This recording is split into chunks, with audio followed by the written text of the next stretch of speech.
Laura, let me start backwards here. Your last paragraph. I feel disconnected and I'm questioning if there's any reason to spend the rest of my life with him. Yes! Yes, there's a reason.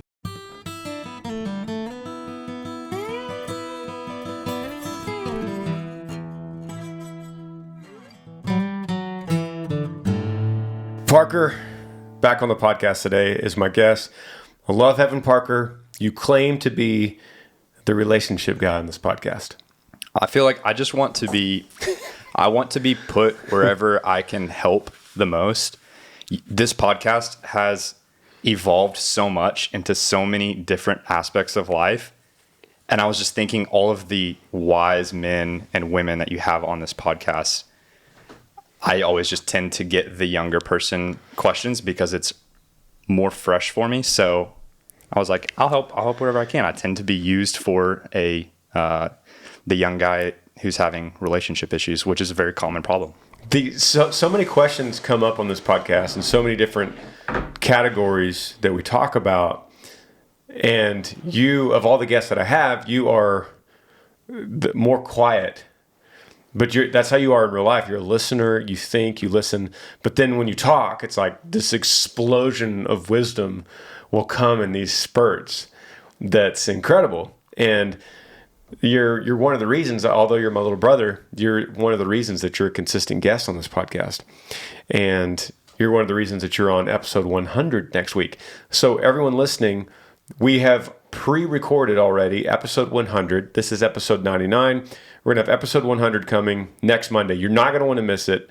So if you listen to this, if you're new or if this is your first one or if you listen all the time, mark on your calendars next Monday morning, episode 100. I have some all-star guests that we're all here in a panel together. If you don't know about this podcast, we answer your questions. You could email them to grangersmithpodcast@gmail.com. grangersmithpodcast@gmail.com could be any question on any topic and any subject. And that's what, like you're saying, this podcast has evolved, and that's what it's evolved to answering your questions. I feel very blessed to have people surrounding me in my life, wise counsel that I could talk to about anything, any kind of subject. I could be in a setting of, the cab of a truck on a road trip or sitting around a campfire, and it's like, hey man, could I run something by you? I got something going on in my life. I want to run it by you. I love that I have that wise counsel, and it occurred to me that I should share that wise counsel with the world in a podcast form. So, and then I'm kind of blown away that this podcast has grown to what it is. I mean, we're consistently in the top chart of all music podcasts in the world, and it's a testament to knowing that people genuinely want to talk about life and listen about life and listen to other people's questions. Because although I'm going to answer several questions on here from you guys, obviously most of you will not get your question answered on this episode. But I would like to think that everything we talk about in the range of subjects, something is going to relate to your life, or you're going to be able to take some kind of nugget out of it. I know I do from my own life. I listen to you guys, and I go through this podcast, and I ended up learning so much about my own life just because of it. So yeah, I was going to say it's just as beneficial for us to come together and be thinking about these topics and see what people are dealing with on a day-to-day basis, whether you know it or not, some of the different issues and how thirsty they are for knowledge and guidance. For sure. And I know you do, and I know Chad and Bernie and Christian, all of us research so much during the week. We research other things and we read so much, and we're constantly learning. And now that when I read now and I listen to things, in my mind, I'm going, ooh, that's a good idea to remember for an answer to a podcast. Mm-hmm. I want to start with an easy one here, like a warm-up question and it says, the subject line says, for Parker. It says, how long has it taken you to master the piano? Did you take lessons as a child? How many years? I truly think acoustic guitar and piano are beautiful together. Hint, hint, Granger. This question comes from Jen Lindler. Well, I was born with it, and that's pretty much it. I've just always been great. Right. I once heard a guy say that I may not be necessarily gifted in something right off the bat, but I have a PhD in persistence. And people are always like, man, that's such a gift. That's such a gift. And yes, honestly, the gift of persistence is a gift from God. Yeah. And to try to hone in on that is the key. And so I've been playing for about 4 years consistently.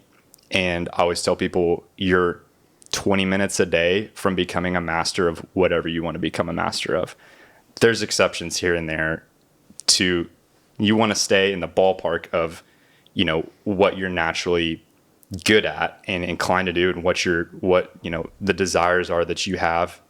And I've always just been interested in piano. And so I've been playing about 20 minutes a day for 4 years. And that's kind of where I've gotten to where I am. So you're 20 minutes a day from any particular hobby or skill on the side that you want to be good at. In a couple of years, you'll be pretty proficient at it. Totally agree. And the exception you're talking about is, like, for instance, an NFL quarterback. Yeah. You can't practice 20 minutes a day and then eventually you're going to be an NFL quarterback. There's just certain limitations that we have as humans. But I think for the most part, especially musical instruments, that 20 minutes a day thing is, you're going to be proficient in guitar or piano, no matter who you are, no matter if you don't have a creative or a musical bone in your entire body. You practice for 20 minutes a day and put that together in a course of so many years, you're going to be able to sit around at Christmas time and play Christmas carols on the piano or the guitar. You just are. So, and that goes with anything in life. It's not just piano and guitar. It's anything. You want to get pretty decent. I mean, if you practice ping pong for 20 minutes a day for 5 years, you're going to be the best ping pong player in your family and in your friend group, hands down. Yeah. This is how it is. It's about getting 1% better every day and having the humility to set the bar properly low for yourself, to where it's like, learning piano and seeing someone else who's really good, it's really easy to compare yourself. If you look at Granger and listen to him sing, you're not going to be that good when you first try singing. But if you're able to set that bar properly low and be like, okay, I'm going to try to hit these 2 notes today, or I just want to figure out what key this piano song is in, and I'm going to find it on the board and then do it. And then over time, that's what's going to get you to that level, is taking it one day at a time and not getting discouraged by looking at where someone else is before that. And then the other thing is, where are you finding your validation? What's the motivation for learning it? Is it to be able to impress people, to try to make up for some insecurity that you have? Are you trying to find that validation from other people? Or are you like, I just want to learn this because I genuinely like playing piano by myself, and if nobody ever hears it, then that's okay. But just question yourself too before you wake up 10 years down the road and you're like, I did that to prove somebody else wrong out of anger or spite or pride. And if you can do it just because you genuinely enjoy it, you're not trying to get validation from it, then that'll help it be longer lasting and meaningful. I've heard somebody say before that you could always tell in somebody's life how bad somebody wants something by the result of what that manifestation is in their life. So if someone says, for instance, man, my number one goal is to be a great dad, but then you look at their life and their kids are out of control and they like to spend more time on the bass boat on the weekends than they do throwing the ball with their kid, then you go, well, then you don't really want to be a great dad. Yeah. Your actions are so loud, I can't hear what you're saying. Yeah. The result is right there to the manifestation of what that is.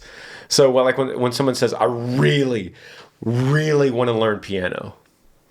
Well, do you play piano? No, I just really want to learn.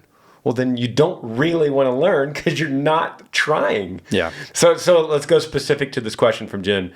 How many years and do you take lessons? We'll start with that. Like, let's be specific about her question.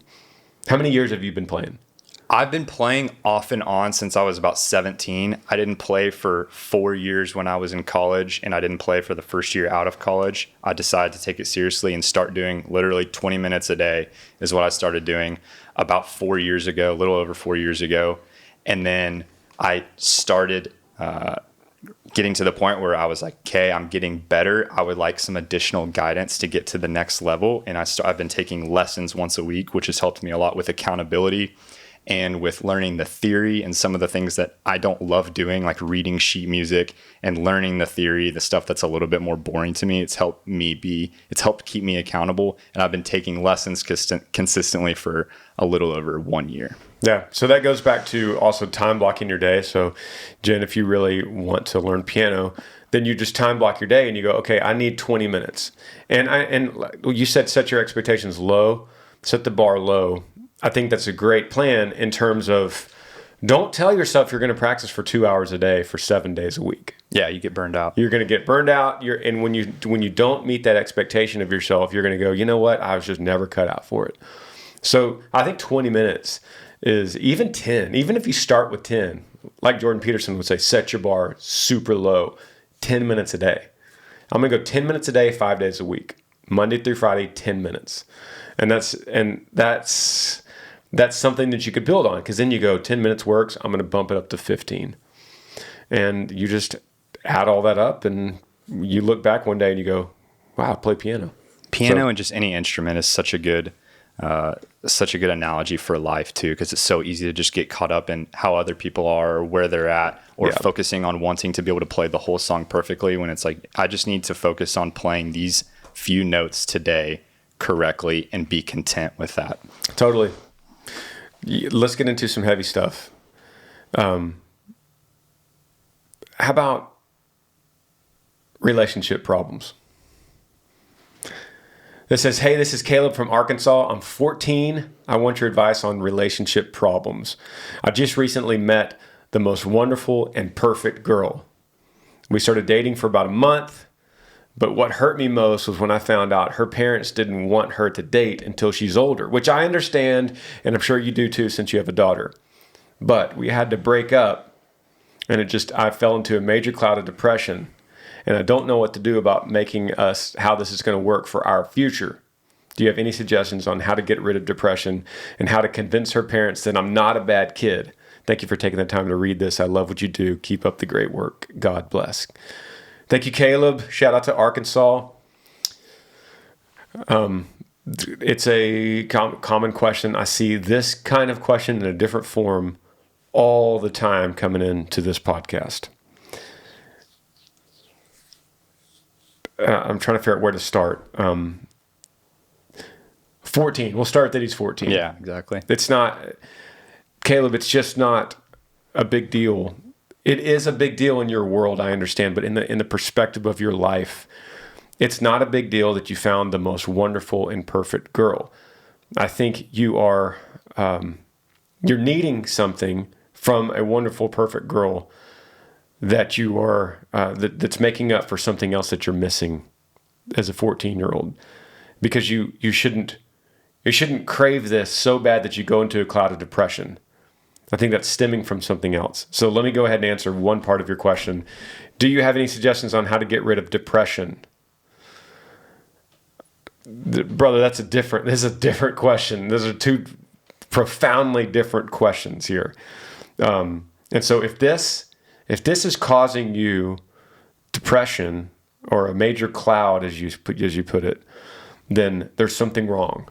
There's something that's like saying, I have a headache. Oh my gosh, I have a headache. And then you go and you get an MRI and there's like a growth on your brain.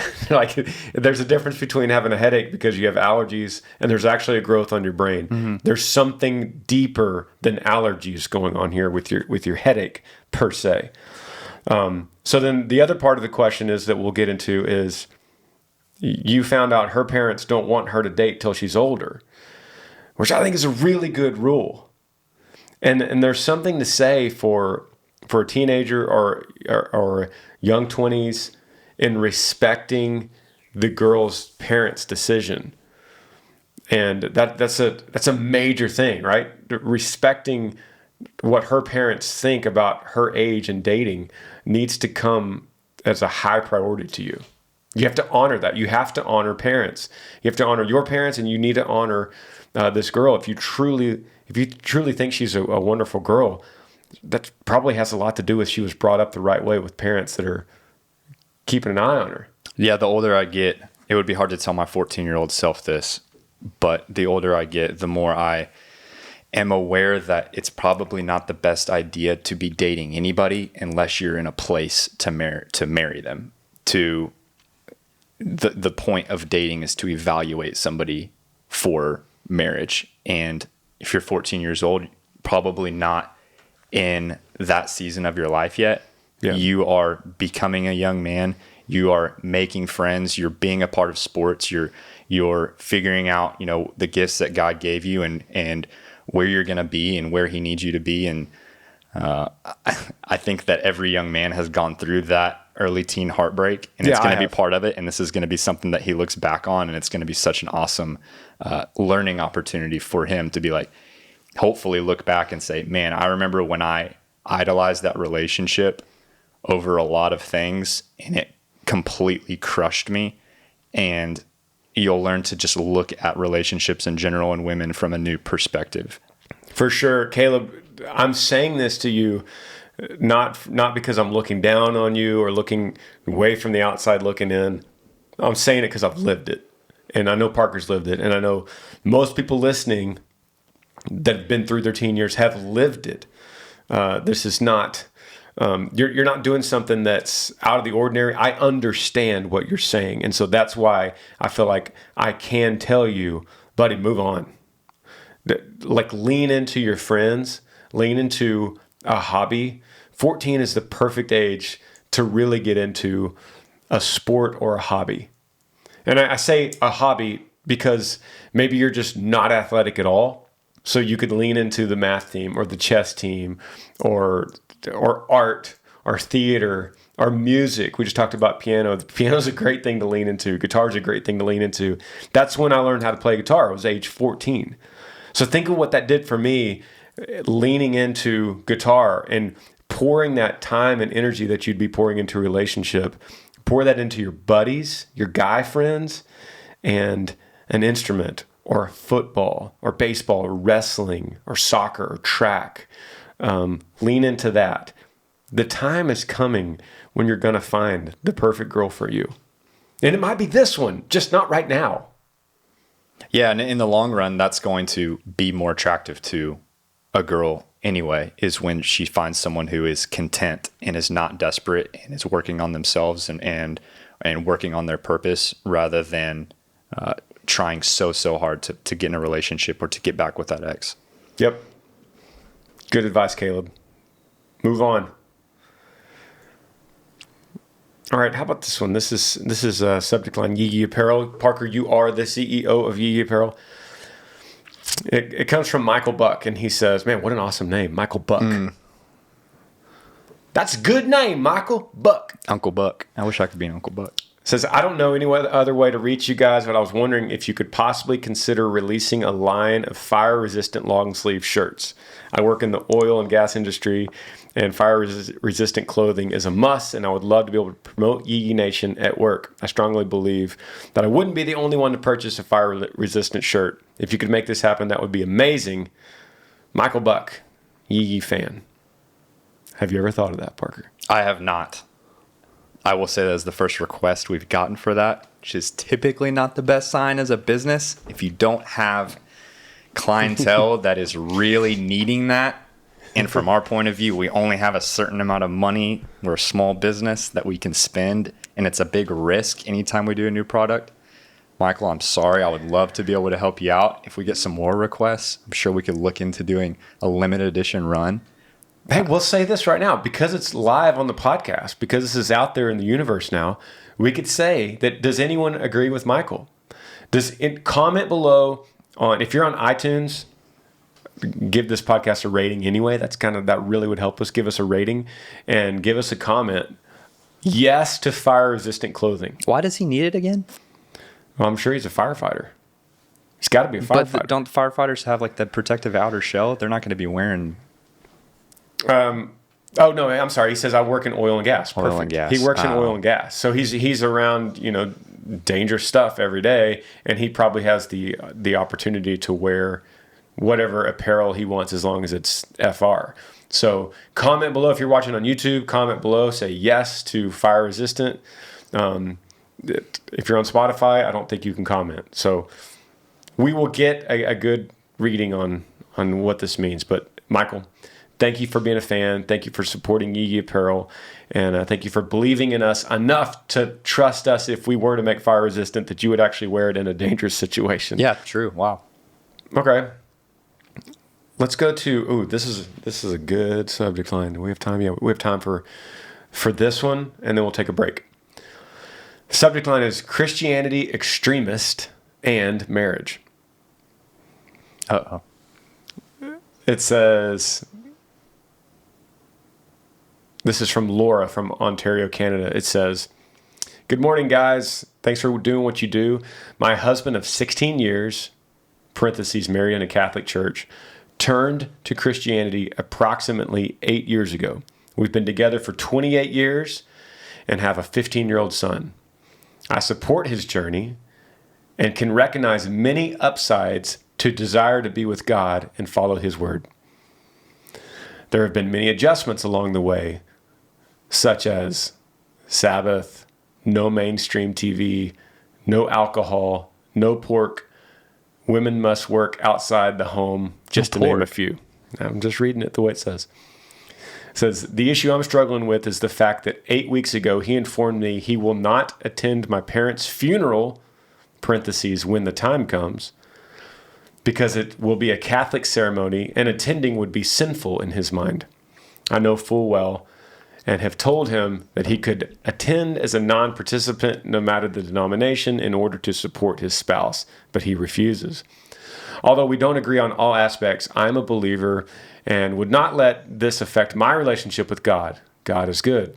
I can't help but feel abandoned altogether. I'm really feeling completely disconnected from him at this point and questioning if there's any reason to spend the rest of my life with him. Your thoughts? Thanks in advance. Really looking forward to hearing your views on this." Laura from Ontario, Canada. So, married 16 years, to recap, been together 28 and have a 15-year-old son. There's a lot to unpack in this one. Yeah, there is. A lot to unpack. So, let me start backwards. Laura, let me start backwards here. Your last paragraph. I feel disconnected and I'm questioning if there's any reason to spend the rest of my life with him. Yes! Yes, there's a reason. The reason is you've been married 16 years and you have a 15-year-old son. Yes, that's your reason. Listen, everybody, listen. Don't look for the back door out of your marriage. Stop looking for a way out. This is crushing marriage. This is crushing families. This is crushing children. Think what this is going to do to a 15-year-old son. Think what this is going to do to his perspective of God and country and family and mom and dad and life and relationships that he's going to be going through. We just heard from a 14-year-old boy. Think what's going through this kid's mind. So, is there any reason to spend the rest of your life with him? Yes. There's 1,000 reasons. So stop, guys, girls, stop looking for an exit plan of your marriage. You've known him for 28 years. There's got to be something there. There's got to be something there that you could salvage. Marriage is work through it. Prepare for battle. Put your battle gear on. You're going to war, Laura. You're going to war against society and the norms and culture, and you're going to fight for your marriage and you're going to fight for your husband. And let him know that no matter what, you're not looking for a way out. Even if he doesn't attend your parents' funeral, your marriage is more important than your parents' funeral. Your parents' funeral is important. It's very important. And your husband's attendance should be an important thing, but nothing compared to losing your marriage, walking out on your 15-year-old son. I'm going to start with that. Then we can unpack. You're fired up right now. Yeah, I see this stuff and I'm just like, really? And I haven't even begun to unpack how many things are wrong about either what her husband is believing or her perspective of what she thinks he's believing. I'm assuming she's getting this straight from him, and this is a completely distorted view of what following Christ means. And it's completely against anything that a Christ follower would say. Well, the subject was Christianity extremist, and I don't really see any part of this on either side being an extremist Christian. Let me just say, in my perspective of what we have blown this word extremist out of the planet. But man, I hope to God that it would make sense on my tombstone to say Christ extremist. Granger Smith, Christ extremist. Like, I would hope to God that people would think of me that way. Like, I should be so blessed if the culture thought of me as an extreme follower of Christ. That's amazing. That's what I want to be. And in case anyone hasn't figured that out about me, that's what I want to be. And we just got through saying, whatever you want, you could tell how bad you want it by the results of what that is in your life. So I hope that the fruits of that in my life are evident, that I want to be passionately pursuing Christ. Guys, that's what Christianity means. It's not a culture or a heritage, and I don't even like the word religion. I was going to say that's the first thing that people say, and I was actually at a buddy's ranch this last weekend, and their dad, his grandfather who owned the ranch, he was not the biggest proponent of alcohol, and he didn't like it when people were drinking on the ranch, especially his grandkids. And the guy was like, yeah, he's just super religious. And I guess that could be a religious thing to become a legalist. But I do think it's interesting that a lot of people would view you in your spiritual rebirth and becoming a follower of Christ, a radical follower of Christ, and they would say, Granger's super religious now. What are the connotations to that versus being a radical follower of Christ, do you think? What is the difference between being religious? The right word is legalist. That's what we use. A legalist means, if you're very legalistic, then that means you take pieces of God's commands and you go overboard with that. So, for instance, let's dive into this a little bit. No mainstream TV. Like you have to have a really good reason as a Christian to say no mainstream TV. Like maybe your reason could be, I am extremely addicted to sexual sensuality, and if I see it in a commercial, then in my mind I'm gone. Like I'm sinning like crazy. Okay. Then, dude, you probably shouldn't watch any mainstream TV. But that's rare. No alcohol. That is not a Christian law. It's not drunkenness is, but not alcohol. Like in fact, the Bible says in many points, drink and be merry, or wine brings gladness to the heart. So it's drunkenness that is the sin. Pork, that's an old Testament thing. Like Christ came to abolish that, right? And Peter goes through this whole thing where he learns that he can eat pork now, and then you guys could read this for yourself in the New Testament. But he goes through this whole thing where he can't eat. He can eat pork, and then he gets around some of his Jewish buddies, and they're like, "You can't eat pork." And so he goes back, and Paul confronts him. And if you're not eating pork for a Christian reason, then that is a sin because you are completely misunderstanding what Jesus taught. Being a Christian is being a follower of Christ. It's not about being legalistic, or it's not about being super religious. And all of these reasons right here, like you said, there's been many adjustments along the way. What I would want to see is, here's the many adjustments. He loves more. He's more patient. He's more forgiving. He's more understanding. He takes us to church every Sunday. He prays with us over every meal and before we go to bed. Like, those are the things that you would want to see.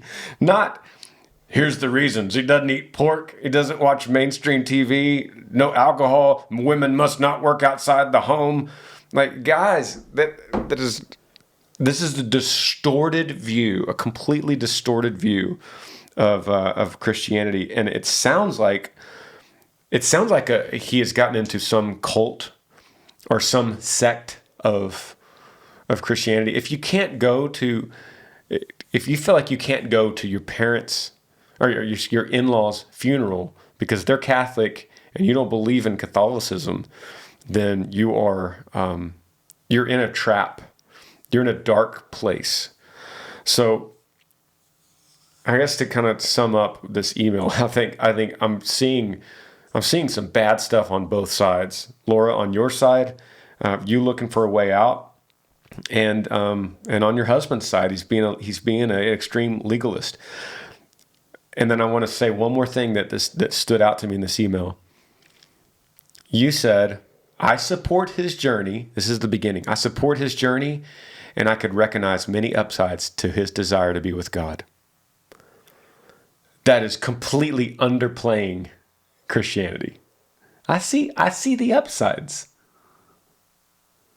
This is going to save guys, non-believers.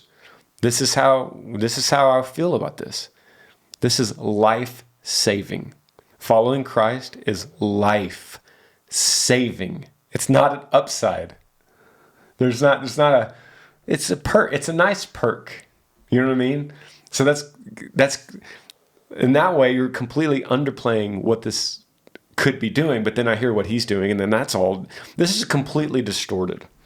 And you guys need to communicate, you need to come together, you need to honor each other. So you got to honor him. It sounds like you are, Laura, and he has to honor you. And you guys need to compromise on a church. You need to find your middle ground. You need to go to a good Bible believing like church, a church that is preaching the Bible, that doesn't say you can't eat pork. That's a Jewish thing, guys. And that could be a different email. I know we have Jewish people email this podcast. I love that. So that's a different subject. But if we're not talking about that, so here's the order of what you do: pray, you get into the Word, you read the Bible, and you seek wise counsel. Repeat. Pray, get into the Word, seek wise counsel. Repeat. Whether that has to do with jobs or marriage or trying to find your path in this world. Pray, get into the Word, seek wise counsel.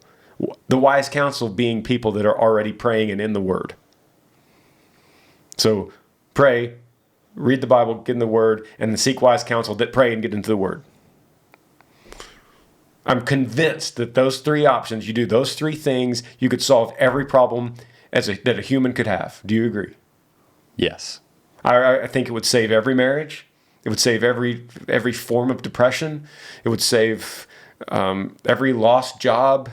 And any question you guys have on this podcast, if you pray, you get into the Word, which means read the Bible, and you seek wise counsel of people that pray into the Word. I could go on forever. I'm like in a loop right now. But yeah, get fired up. Let's take a break. We'll be right back.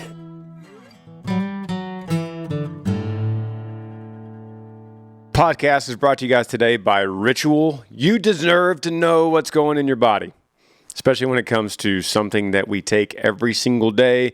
And Ritual's clean, vegan-friendly multivitamin is formulated with high-quality nutrients in bioavailable forms your body could actually use.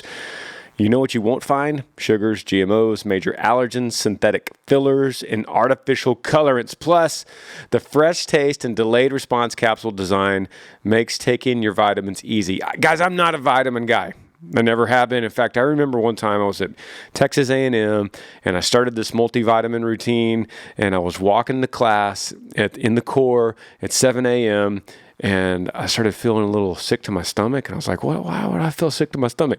I literally ended up on campus throwing up because my stomach got so upset, and I had to go behind some bushes. I'm just telling you that story to let you know ever since then, I was not a multivitamin guy until Ritual. And I don't know how they make it so perfect, but they make it easy on my stomach so I could actually take it and feel good that I'm getting what I need out of a multivitamin. And I know that the ingredients are so good that it does not affect my gut at all. So that's why I take Ritual all the time now, and I feel great about it. A multivitamin should contain key nutrients in a form that your body could actually use to help fill nutrients and all the gaps in your diet with no shady extras. Ritual's delayed release capsule design delivers high quality nutrients, including vitamin D3 in just 2 daily pills. Maybe it's that delayed release that doesn't make me sick to my stomach, but it's perfect. So you're going to get all the nutrients that you're taking. You know exactly where they're going to come from because Ritual has a one-of-a-kind visible supply chain. It's now available for women, men, teens. Ritual multivitamins are scientifically developed to help support all the different life stages. Your multivitamins are delivered right to your door every single month, so it's super easy with free shipping always. You could start, snooze, or cancel your subscription. And if you don't love Ritual within your first month, they'll refund your first order. You can't ask for anything better than that. So go try it out. Get key nutrients without the BS. Ritual is offering my listeners 10% off your first 3 months. Visit ritual.com/Granger to start your ritual today. Parker Smith, my brother, guest of the podcast today. Did you have anything you need to announce for YeeYee Apparel? Anything while you're on this podcast today? We have our fall 2021 launch coming September 17th. That's a Friday at 10 a.m. We have like 36 different products coming. I've worked over 15 months on some of these products. We have custom flannels that you've been wearing. Yeah. And you like them, right? I love it. I actually love it. I wore it. We just played a show last night in Boise, Idaho, and flew back this morning, but I wore the red and black flannel, and it fits me great. I'm not trying to overplay this. You know me, Parker. I will not wear it on the stage.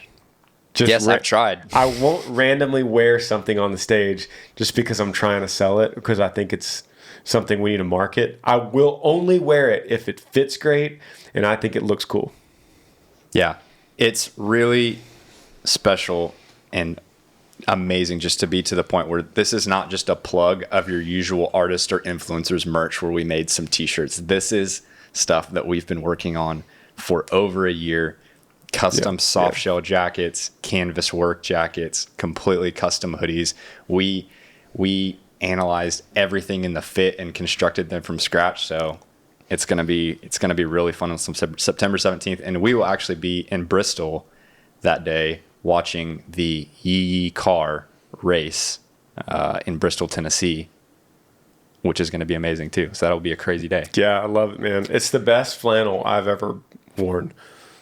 Now, of course, I would say that because we have been going through prototype after like just getting this custom made so that it looks and feels and fits good, and has all the YeeYee tags on it. So I'm just, like you said, this has gone so far past artist merch of hats and koozies and stickers and T-shirts, and now we're truly getting into an apparel company now where we're going to have lifestyle clothing that'll fit every season, and that something you could wear, in cool weather, cold weather, hot weather, that you're truly proud of, not just because of a printed design on the front of a shirt. So, super excited. Back on these questions, this subject line is advice for a fan. It says, "Hey guys, my name is Josh. I'm 19 years old. I'm from the sticks in Louisiana. Just need some advice on some stuff I've been dealing with, and would love a second opinion on the matter. I recently had a breakup. It was with this girl for a little over 4 years. I'm about to leave for basic training, but I'm just having a lot of trouble fighting this depression and loads of emotions. I love her and I want to make her my wife, but, well, I guess you could say life got in the way, and I'm in a lot of pain. I'd love an outside perspective. I'd love any advice. I appreciate it. I'm a huge fan. Keep up the great work and stay safe." What's up, Josh? Shout out to the sticks in Louisiana. 19 years old. Thank you for your service. Thank you for volunteering to go to basic training. during a crazy time when a lot of people are running from United States Armed Forces. They're running like crazy away from it, and you're going into the fire, brother. And that says a lot about you. It says a lot about your integrity and your resolve and what you're wanting to do to keep this country safe, to support liberty, and go against some evil forces out there in the world. We all know that they exist if you just watch the news for 2 seconds. So thank you, Josh. I appreciate you, man. Parker, where do we go with this? This is another love lost, and now they're depressed, but it's a little bit different. He's not 14, he's 19. This is a big age difference, and he's going to basic training. Where do you start with this? Who broke up with who? Did they just say that they broke up? He says life got in the way. Recently had a breakup. Didn't really say what happened, except for the fact that he says, I love her, I want to make her my wife, and life got in the way. I'm in a lot of pain. I'd love an outside perspective. Well, it's interesting now when you hear people go, we either want to break up or we're going to get married. It's one of the two. And they just kind of use those terms so loosely. It's True. like, do you love her and you want to get married, or did you break up? You're not together. True. So what does that mean that life got in the way? I mean, I just think that it's really easy for the world to tell us that we are incomplete in our singleness, and that if you don't have a family and you don't have children and you're not building a legacy for yourself as men, if you're not building an empire with your career as a woman, if you're not having a family right now and you don't have children, it's really easy to think that you're incomplete in that. And that's just coming from, that's a cultural thing. It's coming from the TV that we're watching, the romantic comedies that we're watching, the sitcoms. It's always easier to see the grass being greener on the other side. 50% of marriages end up in divorce. Mm-hmm. Way more than that, people are miserable in their marriage and wish that they were single. See, last question, if you want to know more about this. Yeah, exactly. And then married people want to be single in their unhappiness. Single people want to be married. So it's like, it's not about marriage. This is about a trend of human beings being discontent where they are. And man, I would just say to try to figure out exactly what's going on in your heart that you're getting put in this place of depression, and how did this relationship become such an idol to you. And there's probably a pretty good reason that you broke up, and maybe that's I mean, I would probably be extremely upset if someone told me this when I was 19. And so I'm not trying to pick at you or anything, but maybe it's something that in the long term you'll say, thank God that I went through that so that I could be more prepared for future relationships, to know that that wasn't the end all. You're 19 years old. You have 20 years to get married. You have 30 years to get married if you want. If you really want to get married, chances are you're going to get married one day. Yeah. But to idolize it, there's a lot of things that I don't have. I'm not married. I don't have a 2021 truck. I drive a 2008 Chevy Tahoe, but I'm not going to despair that I don't have a brand new car right now, or a brand new house, or a marriage, or kids, because that's not ultimate to me. Because I know that, when we die, we're not going to be married in heaven. And so there's nothing ultimate about that. This is all temporary. So as much as we say this, it's always be content where you're at. Try to figure out prayer, reading God's word, seeking wise counsel. Yeah. There's a couple things at play here, Josh. One is there's a feeling that every man has of pursuit. It's how we're built. Our hearts are built to pursue and conquer. And sometimes that gets in the way at the beginning of a relationship, because whenever you're in pursuit and you're in the dating process, you want to go ahead and conquer and wrap this up. And sometimes you get lost in that pursuit, and it gets distorted to what this really means in terms of love. And if you really love this girl, and you can get clouded into thinking, yes, I do, but you're really just wanting to win. And you're losing right now. You're behind 3 touchdowns, and they have the ball, and you just want to win this game. I want to marry her. I think that's where it comes in, where it's like, are we broken up or should we get married? I think I want to win. I'm losing. And that's a good trait to have in so many things in life, except when it comes to relationships. You got to actually use your brain and not your heart. And right now your heart is speaking loudly over your brain. I would say, as far as just her, just pump the brakes.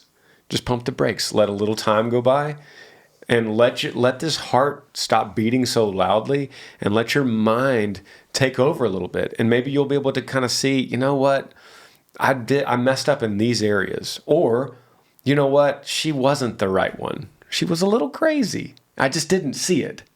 She's actually a little crazy. I didn't. So that a little time will help you. Nothing has to happen right now. There's no impending finish line that you're 19. Like Parker said, you got a lot of time. So pump the brakes, let a little time go by. The other thing that's in play here, I think, is you're going into basic training. And so you're feeling this desperate feeling of taking care of stuff at home, so that in the chance that you're going to have to be relocated and go to, Fort Bliss or Fort Hood or Fort Carson, and you're going to move around, or maybe deployed and you're going to be in Germany or Afghanistan if we have to go back there next year. You're feeling this thought of, man, what if I get sent off to go to Germany and I have to live there for 16 months, and a lot of my buddies are married and I don't have anything. And then I'm lost, and I just lost all this time. But I got this girl, and she's actually pretty good, and I know we're broken up, but if I could just marry her, I could wrap that up, and then she could. I think you're trying to tie the knot just to take care of business at home, because you've got this impending career thing about to happen. There's a lot of uncertainty of going into the military, going into basic. You don't know what your next 5 years are going to look like, really. But I'm gonna sit here and tell you on this podcast that that's a great thing to go into that as a single 19-year-old man. No strings, no commitments, no babies in the cradle at home, no child support, no bills you got to pay, no long distance FaceTime when the Wi-Fi is super slow and you're in the middle of nowhere. You don't have to worry about any of that. It's just you. So this is a time to focus on you, to develop you, to learn, like Parker said, to be content with you in your singleness, and focus on it doing what you want to do in the military. You didn't say what branch, so I can't say what you can't speculate to what you might be doing. But now is the time to really, you're going to hone in your skills on what the next part of your life is going to look like, and you are free to do that. So here's the difference. The last question, she's wondering if she could have an exit plan to the marriage, and I'm screaming saying, no, you can't. But to you, Josh, I'm screaming at you saying, you're not in it yet, so stay single. You see the difference? Like, don't rush into this, or I'm going to be talking to you in 15 years and saying the same thing back to you.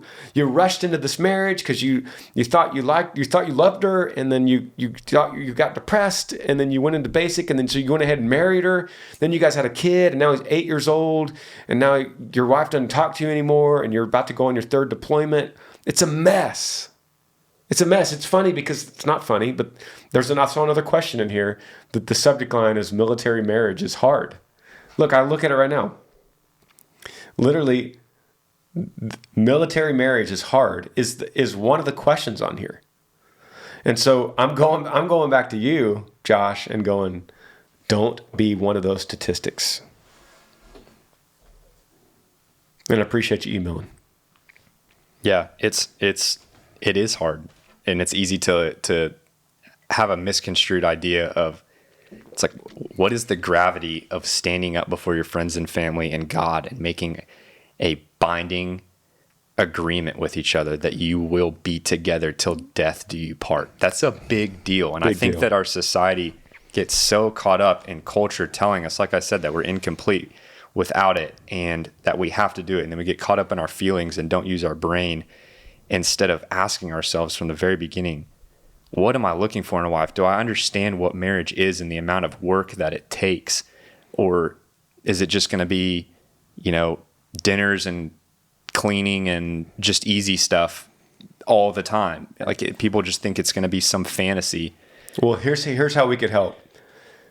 let me read this next question. We'll go right from Josh right into the next question. And maybe this next question, I don't know what it's about to say, but maybe it will help Josh answer his questions better than I can. It says, "Hey Granger, my name is Sergeant Ship, Thomas J. And I want to say, like everyone else, thank you for your music. It has saved me a few times, and thank you for that. I was so happy to be there for your first concert last year in July. The real reason I'm messaging you is this. My wife and I are both in the United States Army. In the last 6, almost 7 months, we've been apart. And in mid-July, we'll be seeing each other for the first time. We have been fighting, well, mostly arguing a lot. And she brought up us just being different people. And what if we're no longer happy with each other? This hurts a lot, and I'm not sure how to go about this. Any advice from you would be very helpful. Thank you for your music and the support of the armed forces." Man, thank you, Sergeant Ship, and thank you for your service. Just like I said to Josh, thank you for volunteering in this crazy time, and then going through this with your wife, who and hopefully, I'm hoping that Thomas, I hope that this is going to also help Josh. That's my goal, that you are helping someone else through your email. And my answer would be completely different, because now this is a different situation. You're married. His wife's name is Amber, by the way, so we have that in common. So Parker, Amber has told him, through a lot of fighting and a lot of arguing, she has told him, we are different people and we are no longer happy with each other. And then Thomas says, this hurts a lot and I'm not sure how to go about it. Yeah, I'll answer the best I can as a non-married 28-year-old, but I would just say, from the experience that I've had with my married friends and some of my divorced friends, I think a lot of people in the world, just kind of like I said earlier, have a misconstrued idea of what marriage is and the gravity of bringing two people together for life and all of the challenges that come with it and exactly how hard it is. And people always think that they'll say, "And I just don't know how compatible we are," or "I just feel like we're different." Like he said, it's like, yeah, we are. You're right. Two different people that live in a sinful world, right, that are spending 7 months apart. There's always going to be somebody out there that's more compatible for you. There's always going to be somebody out there that has more in common with you. You're two completely different souls trying to do this thing called life together. And there's always going to be somebody out there that's more compatible. And so it's even when you don't feel like it, even when those feelings fade, at the end of the day, think that it comes down to making the choice to stay together and make the most of it and do the best you can for the sake of the binding agreement that you made. Would you agree? I totally agree. This is another mind over heart. I think we tend to think with our hearts, and God gave us a brain to think with our brains. In fact, the Bible says so many times that the heart is wicked. But today's culture wants to say, follow your heart. Listen to your heart. No, guys, stop listening to your heart. You got to use your brains. And this is a situation where exactly what Parker's saying, I totally agree, that you're going to have to look her in the eye. Communication is going to be key here. You're going to look her in the eye and say, babe, I think you're right, us being two different people and no longer happy. But happiness, unlike joy, happiness is a choice that you make. Happiness is something that you go, you know what? We're not happy. So let's dive into this and let's decide that we are going to be happy. Let's find our common ground. Let's listen more.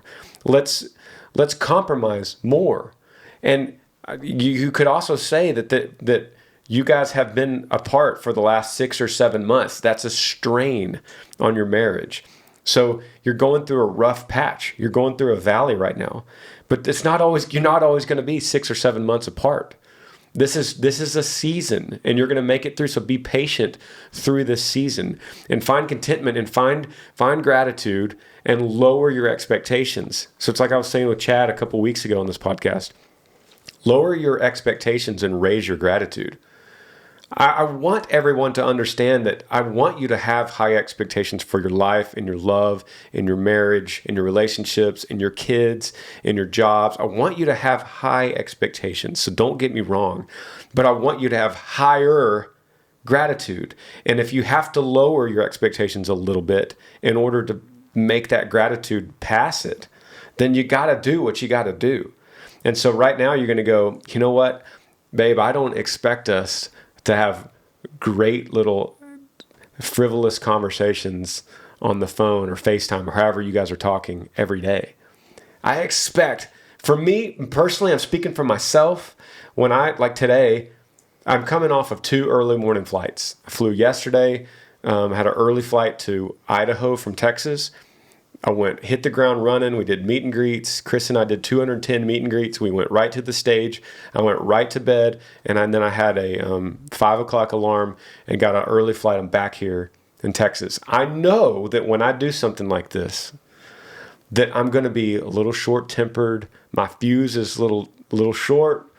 And I have to recognize that I'm not going to be my best version of myself. So if I start arguing right now with my wife, I'm going to have to quickly recognize, I'm sorry, babe. I just haven't had much sleep. I'm not myself. I need some good sleep. So you guys need a good sleep in your marriage, per se. You're going through a tough 6 or 7 months that you just got to get through this season.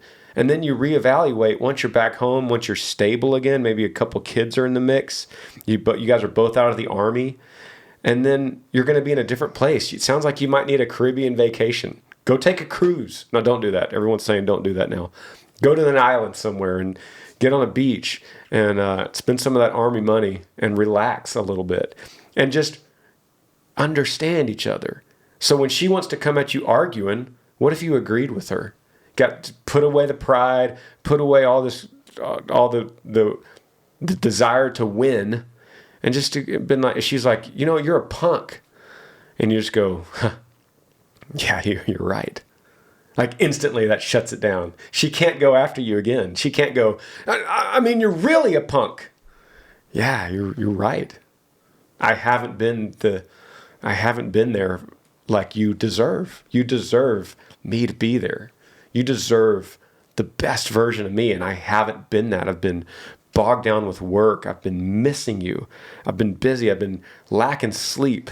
This is a crazy time, guys, with everything that's been going on with the world and everything that's going on in the military. It's just a crazy time. You're in a season that will pass.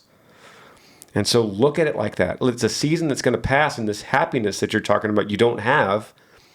You're acting like we're no longer happy, and then that's final. Like that's the end. We're no longer happy, close the book. No, it's just a season. You could regain that happiness when you choose to. And you are, like you said, you guys are 2 different people now. That's okay. It's not bad. You don't expect, when you get married at 18 or 19, don't expect to be the same person that you married when you're age 28 or 38. My wife's not the same. She's not the same girl I married. And I thank God that she's not. I don't want to be married to the 27-year-old Amber. I want to be married to the 38-year-old Amber, because I don't have anything in common anymore with the 27-year-old Amber like I used to. So thank God she's not the same. And thank God I'm not. And thank God we can evolve through that. But you guys are going to be okay.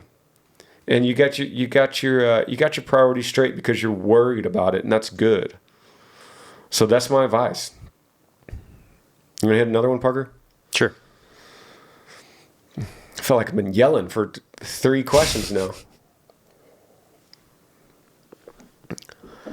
Here's one that says, please help, my girlfriend broke up with me. I don't think I'm going to read that one. No. I think we're kind of covered that. Yeah. I'm picking and choosing now.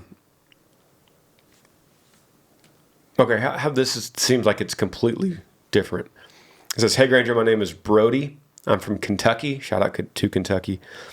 Lately, my parents have been wanting me to go back to high school for the experience. Right now, I'm homeschooled. but they want me to go back and experience all sorts of stuff. I have major anxiety. So I really don't want to know. So I really don't know how I feel about it. And I want to go back and I want to meet all the friends and all that sorts of stuff, but I don't know right now if high school is right for me. Is he saying how old he is? No. So high school age, Brody from Kentucky, he's homeschooled. This is an easy one for me. Go for it. Parents want him to go back because they want him to experience all sorts of stuff. They're probably seeing in you. This goes back to trust your parents. Honor your parents. They're probably seeing something in you since they live with you that they're wanting to expand your vocabulary of the world a little bit. They're probably seeing, Brody's getting a little too comfortable at home. And that's evident by you having anxiety about going back to high school. So first of all, let me just start by saying I'm 100% with your parents that you need to go back to high school. Why? Because of the way you're emailing me, saying you have anxiety. Because then I would say to you, Brody, and I'm always speaking this podcast as though we're buddies. Brody, I'm talking as we're buddies sitting around a campfire. I would say, bro, what's going to happen if you have anxiety about going to high school? What's going to happen after that? What's going to happen in a job? What's going to happen in a relationship? What's going to happen when you have to do anything else outside of mom and dad's house? That's what they're seeing in this. That's what they're wanting you to experience. So I think this goes back to, Parker, do hard things. Always, remember we talked about this a lot, Parker, at one point, like a year ago. Always in life, when you have a fork in the road, choose the harder path. Because every time you choose the harder path, and then you choose another harder path and another harder path, you're separating yourself from the rest of the world. If you slowly choose hard things, I'm not saying the most difficult decision of your life, make that every time. I'm saying lean into your anxiety and the hard things, and it will come back and pay so much tenfold for you. Yeah, got to get out of the comfort zone. Do hard things, live an easy life. Do easy things, live a hard life. That's what Tyler said, right? Say that again slowly for anyone taking notes. Wow, if you're taking notes on this, that would be a lot of people take notes to your podcast these days, I guess. All right, get your pen out. Do hard things, live an easy life. Do easy things, live a hard life. That's the play on words. That's it. Brody, there doesn't need to be anything else said besides that. Do hard things, live an easy life. Do easy things, live a hard life. You stay at home with mom and dad, you're going to have a hard life. I promise you. That anxiety grows from a little baby to a huge dragon, one step at a time, one day at a time of you staying in your comfort zone. And then one day that anxiety is going to be so big, and your social anxiety and your depression and your inability to get out of your comfort zone is going to be so big that it's going to be really hard to function. So every time you feel that little fear, see that as a step to boom, I'm going to step into that and I'm going to do it. Yeah, it's a great point. Every time I feel that little twinge of anxiety, that's a sign that's exactly what I need to do. That's a great point. How do you know you're on the right path? If you have that little butterfly in your stomach, then you're on the right path. So let me help you, Brody. Let me help you with a concrete plan of how to go back to high school. You wake up, brush your teeth, put on your clothes, put on your shoes, get in the car, and go. Just show up. Show up. Lean into it. Show up. You don't have to have some big elaborate plan. You don't have to join the football team at day one and fill your schedule. You literally show up. I'm sure you can attest to this. Some of the most nerves that you've ever had from being a 17-year-old getting on a stage for a first time to being where you are now in some of the biggest areas of your life, some of the biggest moments of your life. When that anxiety is so high and you're so nervous, that's usually when you feel the most accomplished afterwards after you step into it. Absolutely. And that's where you see the most growth. And you know what I do when I'm really nervous and I'm going on a stage or I'm doing a TV show and I'm really nervous? You know what I always do? The first thing I say to the crowd is, I acknowledge that I'm nervous. I did that in that sermon in Indiana. I made sure that I walked up, and then one of the first things I said on my first sermon at the church was, wow, I'm really nervous right now.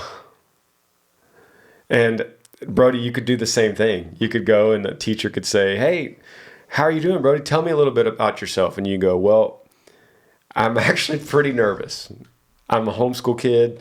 This is new to me, and I'm nervous. And opening up that kind of vulnerability just makes people's heart go out to you.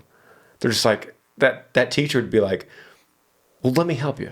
Let me show you around. Let me introduce you to people. They take you under your wing. It's instead of trying to cover it up, just straight up tell them I'm nervous, and you will do well, Brody. Email back. I see what happens to you, and I want to hear a report back. But I appreciate you emailing. Shout out to Kentucky. I appreciate all you guys so much. I want to say again, please, this is episode 99. Stay tuned for episode 100 next Monday. We put these out every single Monday morning, somewhere around 6:30 a.m. Central Time. We're trying to hit everybody so that you could commute to work with it or ride with it in the truck or whatever you're doing listening to this podcast. I appreciate being up in your ear on Mondays. So stay tuned next week, episode 100. If you're listening on Apple, leave a review. It would help them out a lot. On the charts. Leave a review if you're enjoying it. If you want to hear more Parker, YeeYee Podcast launches every Wednesday, and you pretty much are on that every single Wednesday. We got the YeeYee Podcast talking everything outdoors, the office, kind of behind the scenes stuff, and don't take ourselves too seriously. You may get a couple laughs over there. That's Wednesday mornings. Cool. See you guys. YeeYee. Thanks for joining me on the Granger Smith Podcast. I appreciate all of you guys. You could help me out by rating this podcast on iTunes. If you're on YouTube, subscribe to this channel, hit that little like button and the notifications bell so that you never miss anytime I upload a video. If you have a question for me that you would like me to answer, email grangersmithpodcast@gmail.com. YeeYee.